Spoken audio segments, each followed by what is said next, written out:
చాలించకండి, దయచేసి బలవన్మరణాలకు పాల్పడవద్దని చెప్పి కూడా యువతకి నా విజ్ఞప్తి. అట్లాగే రాహుల్ గాంధీ గారు ఢిల్లీలో తెగ పోజులు కొడుతున్నారు.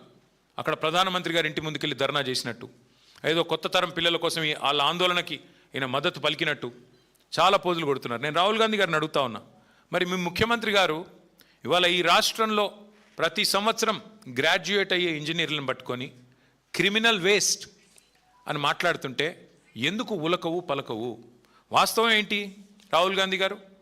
వాస్తవం ఏంటి అంటే ఇవాళ ఈ రాష్ట్రంలో కనుక మీరు చూసినట్టయితే మీకు దమ్ము లేదు.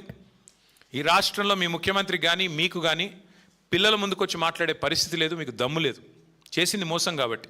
ఇంకా దారుణం ఏంటంటే వేరే రాష్ట్రాల్లో అక్కడ లాఠీ చార్జ్ జరిగినా ఇంకోటి జరిగినా అక్కడ రాహుల్ గాంధీ గారు ఆగమేఘాల మీద పరుగులు పెట్టిపోతూ ఉంటారు.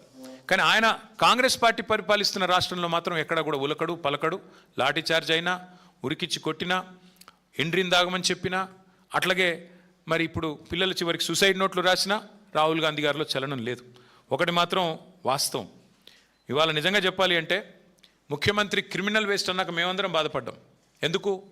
ఇదే ఇంజనీర్లు కదా ఇవాళ తెలంగాణలో చదువుకున్న ఈ పిల్లలే కదా ఎక్కడో అమెరికాలో కూడా రాణిస్తూ ఉన్నారు. ఎక్కడో అమెరికాలో ఐటీ రంగంలో ఇవాళ మన పిల్లలు ప్రపంచాన్ని శాసిస్తూ ఉంటే ఆ ఇంజనీర్లను పట్టుకొని ఇవాళ తెలుగు రాష్ట్రాల పిల్లలందరూ హైదరాబాద్లో చదువుకున్న వాళ్ళు లక్షల మంది ఉన్నారు అమెరికాలో. వాళ్ళందరూ క్రిమినల్ వేస్టా? వాళ్ళు చదువుకున్న డిగ్రీలు నిష్ఫలమా? ఏది క్రిమినల్ వేస్టు? 89 కేసులు, అత్యధిక క్రిమినల్ కేసులున్న వ్యక్తిని ముఖ్యమంత్రి చేయడమే క్రిమినల్ వేస్ట్. అత్యధిక క్రిమినల్ కేసులున్న వ్యక్తిని ముఖ్యమంత్రి చేయడం కాంగ్రెస్ పార్టీ తీసుకున్న నిర్ణయం, దట్ ఈస్ క్రిమినల్ వేస్ట్. అసలు క్రిమినల్ వేస్ట్ అంటే ఏంటి? రాహుల్ రేవంత్ కలిసి పంచిన గ్యారంటీ కార్డులు క్రిమినల్ వేస్ట్. రాహుల్ గాంధీ రేవంత్ రెడ్డి కలిసి ప్రకటించిన 13 డిక్లరేషన్లు, దట్ ఈస్ క్రిమినల్ వేస్ట్. కరువు టైంలో 100 టీఎంసీల నీళ్ళని కిందికి వదిలేయడం, దట్ ఈస్ క్రిమినల్ వేస్ట్. ప్రగతి భవన్ ఉండంగా రెండో Jubilee hills palace, body palace ఏదో కట్టాడు కదా 200 కోట్ల రూపాయలతో, దట్ ఈస్ క్రిమినల్ వేస్ట్. రాష్ట్రంలో గ్యారంటీలకు పైసలు లేవు, అమలు చేయడానికి డబ్బులు లేవు అంటూ బుకాయిస్తూ మరొక వైపు 200 కోట్లు ఖర్చు పెట్టి అందాల పోటీలు పెట్టడం, దట్ ఈస్ క్రిమినల్ వేస్ట్. అట్లాగే మెస్సీతో ఫుట్బాల్ మ్యాచ్ అని చెప్పి 100 కోట్లు తగలబెట్టడం, దట్ ఈస్ క్రిమినల్ వేస్ట్. కేవలం ఇవాళ బీఆర్ఎస్ నేతలను తిట్టడానికి, మా నాయకుడు కేసీఆర్ గారిని తిట్టడానికి మాత్రమే ప్రజల డబ్బుతో బహిరంగ సభలు పెట్టడం క్రిమినల్ వేస్ట్. అసలు రాష్ట్రానికి రేవంత్ రెడ్డి అనే ఒక సన్నాసిని ముఖ్యమంత్రి చేయడమే పెద్ద క్రిమినల్ వేస్ట్. ఇది వాస్తవం. ఇవన్నీ పక్కకు పెట్టి వాళ్ళ రాహుల్ గాంధీ గారు ఏదేదో మాట్లాడుతున్నాడు. నేను అడుగుతా ఉన్న, ఇంజనీర్లను ఇన్సల్ట్ చేసే అధికారం నీకు ఎక్కడిది? నీ జీవితంలో రేవంత్ రెడ్డి నాకు తెలిసి నకలు కొట్టుకే పాస్ అయిన కేసు ఇది. ఏం చదివిండో కూడా డౌటే నాకు. చదివిండా లేదా సప్లిమెంటరీ పరీక్ష పాస్ అయ్యిందా నాకైతే డౌటే. ఎందుకంటే ఆయనకి సప్లిమెంటరీ పరీక్షలు పాస్ కావడం కూడా ఆయనకి కొత్త ఏం కాదు. అసెంబ్లీలో ఓడిపోయాడు, 3 నెలల తర్వాత వచ్చిన పార్లమెంట్లో సప్లిమెంటరీలో పొరపాటున గెలిచాడు.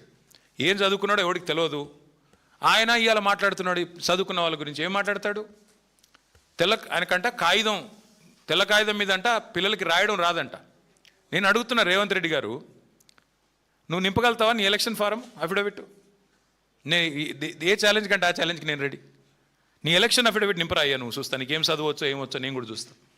పెద్ద మాటలు మాట్లాడుతున్నాడు. జీవితంలో ఒక పోటీ పరీక్ష రాసినావా? ఒక్క పోటీ పరీక్ష, ఏదన్నా కాంపిటేటివ్ ఎగ్జామ్ పొరపాటున ఎప్పుడన్నా జీవితంలో ఒక ఇంటర్వ్యూకి అటెండ్ అయినావా?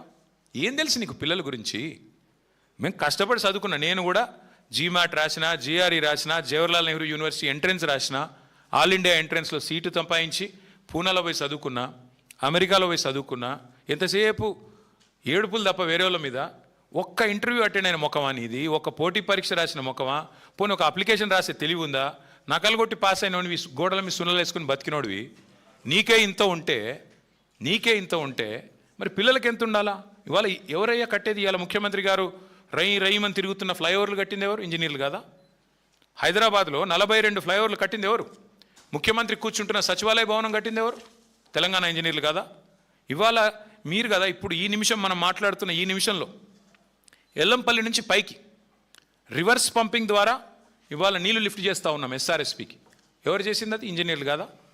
ఏం మాట్లాడుతున్నాడు ముఖ్యమంత్రి? మీ వెనకాలే ఉంది ఇక్కడ మీరు కూర్చునే కమాండ్ కంట్రోల్ సెంటర్, కట్టింది ఇంజనీర్లు కదా.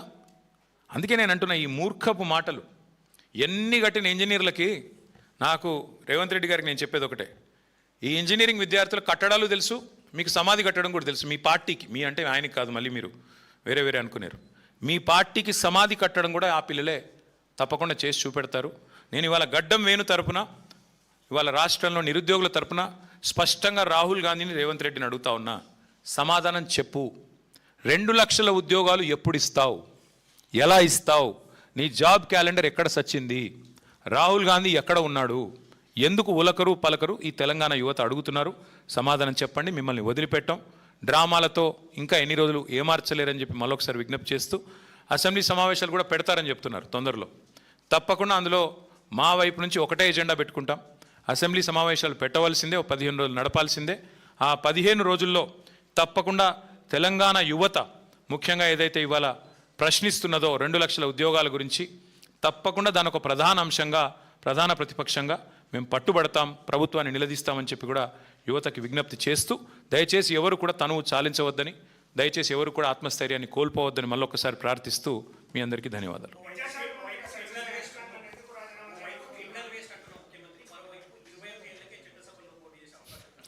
అంటే రేవంత్ రెడ్డి స్టైల్ ఏంటంటే బ్రదర్, ఆయన చేతుల్లో ఉన్నది ఏది చేయడు, చేతుల్లో లేని వాటికి మాత్రం పోదులు కొడతాడు. మంచి సామెతోటి ఉంటుంది, ఇక్కడ మీకు తెలుగు వచ్చిన వాళ్ళకి బాగా తెలుస్తుంది. గాలికి పోయే పేలపిండి కృష్ణార్పణం అన్నాడు టెన్కెట్కోడు. మన వల్ల అయ్యేది లేదు, పోయేది లేదు. 21 ఏళ్లకు చట్టసభలో అడుగు పెట్టాలని నిర్ణయం చేసేది పార్లమెంటు. శాసనసభలో నీ తీర్మానం చేస్తే ఏమి, చేయకపోతే నేను అడిగినోడు ఎవడు. నువ్వు చేయాల్సింది ఏంటి రేవంత్ రెడ్డి? నువ్వేం చేయాలి? 10వ తరగతి పాస్ అయ్యే పిల్లలకి 10,000 రూపాయలు ఇవ్వు. నువ్వేగా చెప్తివి. 12వ తరగతి పాస్ అయ్యే పిల్లలకు 15,000 ఇవ్వు. డిగ్రీ పాస్ అయిన పిల్లలకి 1,00,000 రూపాయలు ఇవ్వు. పీజీ పాస్ అయిన పిల్లలకి చెప్తివి కదా 5 లక్షలు ఏదో, అవి ఇవ్వు. స్కూటీలు ఇవ్వు. పిల్లలకి నిరుద్యోగ భృతి ఇవ్వు 4,000. యూత్ డిక్లరేషన్లో, విద్యార్థి డిక్లరేషన్లో నువ్వేదైతే జెన్ జీ అంటున్నావో ఆ జెన్ జీకి నువ్వు ఇచ్చిన హామీలు నిలబెట్టుకు ముందు. నీ చేతిలో ఉన్నది ఇవ్వవు. ఇప్పుడు ఇట్లాగే బీసీ రిజర్వేషన్ విషయంలో కూడా ఇట్లే మోసం చేసినాడు. రిజర్వేషన్లు అని చెప్పి ఇక్కడ తీర్మానం పాస్ చేస్తాడు, ఢిల్లీకి పంపుతాడు, మోడీ ఆపాడు అంటాడు. మరి బీసీలకు 1,00,000 కోట్లు నువ్వే ఇవ్వాలి కదా, నువ్వు ఇచ్చిన హామీనే కదా, అదెందుకు ఇవ్వవు? పోనీ బీసీలకు 42% వాటా ఇస్తాను ప్రభుత్వ కాంట్రాక్ట్లలో, అవెందుకు ఇవ్వవు? నువ్వు ముందు నీ చేతుల్లో ఉన్నవి, నీ చెప్పు చేతుల్లో ఉన్నవి, నీ ప్రభుత్వ ఆధీనంలో ఉన్నవి వాటిని నెరవేర్చు. పిల్లలకు కూడా నేను అనేది, ముఖ్యమంత్రి గారు నీ తీర్మానం నాలుక గీకేసి పారేసుకోవడం కూడా పనికిరాదు. నీకు తెలుసు, నాకు తెలుసు. అది నువ్వు ఇవ్వాల్సింది, నువ్వు చేయాల్సిన పని ఏంటి? పిల్లలకి నువ్వు ఇచ్చిన వాగ్దానాలు 2 లక్షల ఉద్యోగాలు ఇవ్వు. పిల్లలకి నువ్వు చెప్పిన విద్యా భరోసా కార్డు ఇవ్వు. గురుకుల పాఠశాలల్లో 150 మంది పిల్లలు చచ్చిపోయారు ఇప్పటికీ, వాటిని పట్టించుకో. విద్యా హక్కు చట్టాన్ని తుంగలో దొట్టే విధంగా మాట్లాడుతున్నావు. 27,000 ఉన్న స్కూళ్ళని 4,000కు పరిమితం చేస్తా అని మాట్లాడుతున్నావు. విద్యా హక్కు చట్టం తెచ్చింది శ్రీమతి సోనియా గాంధీ గారి ప్రభుత్వం, యూపీఏ చైర్పర్సన్గా. అది తెలుసుకో, కనీసం చట్టాలన్న అవగాహన చేసుకో. అది చేయకుండా టైంపాస్ కార్యక్రమం చేస్తాను, 21 ఏళ్ళకే నేను పంపుతాను చట్టసభల కంటే నాలిక గీకేసి పారేసుకోవడానికి కూడా ముఖ్యమంత్రి చేసే తీర్మానం పనికిరాదు.